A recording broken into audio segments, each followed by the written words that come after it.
అయ్యో! ఎంత చలి! ఆహారం కూడా దొరకడం లేదు. ఎలా బతకాలో అర్థం కావడం లేదు. పిచ్చుకా, నువ్వెందుకంతగా బాధపడుతున్నావు? చలికాలం వచ్చేసింది కాకి. గింజలు లేవు. గూడు బలహీనంగా ఉంది. ప్రతిరోజూ భయంతో గడుపుతున్నాను.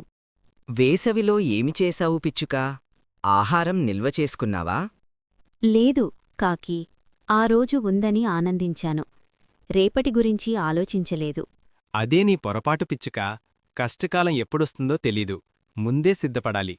ఇప్పటికైనా మారతాను కాకి. ఇకపై కష్టపడి ఆహారం సేకరిస్తాను.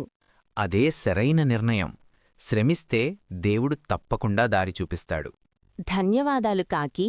నీ మాటలు నా జీవితాన్ని మార్చాయి. ముందస్తు సిద్ధత, శ్రమ, తెలివి ఇవే జీవితంలో మనల్ని కాపాడు.